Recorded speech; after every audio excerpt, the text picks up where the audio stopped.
Promo റിവ്യൂയിലേക്ക് എല്ലാവർക്കും സ്വാഗതം. ഈ റിവ്യൂ ഇഷ്ടപ്പെടുവാണെങ്കിൽ ഒന്ന് ലൈക്ക് ചെയ്തും സബ്സ്ക്രൈബ് ചെയ്തും സപ്പോർട്ട് ചെയ്യണേ. അപ്പോൾ നന്ദുവിനെ കാണാനായിട്ട് അനി സ്റ്റേഷനിൽ ചെല്ലുന്നുണ്ട്. അനിയെ കാണുന്നത് നല്ല ദേഷ്യം വരുവാണ് നന്ദുവിന്. കാരണം എല്ലാവരും ഇതിൻ്റെ പേരിൽ കുറ്റപ്പെടുത്തുന്നത് നന്ദുവിനെയാണല്ലോ. അതുകൊണ്ട് തന്നെ അനിയുടെ കോളറിനെ പിടിച്ച് ഭിത്തിയിലോട്ട് ചേർത്ത് വെക്കുന്നുണ്ട് നന്ദു. എന്നിട്ട് പറയുവാണ്, നിനക്ക് എന്തിൻ്റെ കേടാ, നീ എന്തിനാ എന്നെ ഇങ്ങനെ ശല്യം ചെയ്യുന്നത്, എന്നെ ഇങ്ങനെ ശല്യം ചെയ്യരുത് എന്ന് നിന്നോട് എത്ര തവണ പറഞ്ഞു.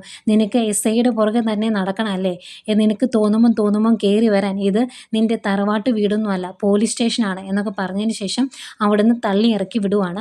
അന്നേരം ഇതെല്ലാം കണ്ടുകൊണ്ട് ബാക്കിയുള്ള പോലീസുകാരെല്ലാവരും അവിടെ ഉണ്ടായിരുന്നു. അത് അനിക്ക് ഭയങ്കര നാണക്കേടായി. അനി ഭയങ്കര വിഷമിച്ചാണ് അവിടുന്ന് ഇറങ്ങിപ്പോരുന്നത്. ഈ സംഭവം ചൂടോടെ നമ്മുടെ ആദർശിൻ്റെ കാതിലേക്ക് എത്തിക്കുകയാണ് നയന. അന്നേരം ആദർശ് പറയുന്നുണ്ട്, പിന്നെ അവളെ എന്താ ചെയ്യേണ്ടത്, അവൾ പോലീസ് സ്റ്റേഷനിലുണ്ടെങ്കിൽ അവൻ പുറത്ത് കാവൽ നിൽക്കും. ഇങ്ങനെയായ എന്താ ചെയ്യുന്നത്, ഇതിങ്ങനെ വിട്ടാൽ ശരിയാകുകയില്ല, അവനോട് സ്ട്രിക്റ്റ് ആയിട്ട് കാര്യങ്ങൾ പറയേണ്ട സമയം കഴിഞ്ഞിരിക്കുന്നു എന്ന് ആദർശ് പറയുവാണ്. പിന്നീട് ഇത് വീട്ടിലറിയുമ്പോഴും കനക നന്ദുവിനെ കുറ്റപ്പെടുത്തും. അന്നേരം നന്ദു ചോദിക്കുന്നുണ്ട്, ഇതിനിപ്പോൾ ഞാൻ എന്താമേ ചെയ്യുന്നത്, ഞാൻ ഓഫീസിലിരിക്കുമ്പോൾ അവൻ അങ്ങോട്ട് വരും, പിന്നെ പുറത്തിറങ്ങുമ്പോൾ അന്നേരവും അവിടെയൊക്കെ കാണും, ഞാൻ എന്താ പിന്നെ ചെയ്യേണ്ടത് എന്നിങ്ങനെ വിഷമത്തോടെ ചോദിക്കുന്നുണ്ട്. ഇതൊക്കെയാണ് പ്രമോ ആയിട്ട് കാണിച്ചത്.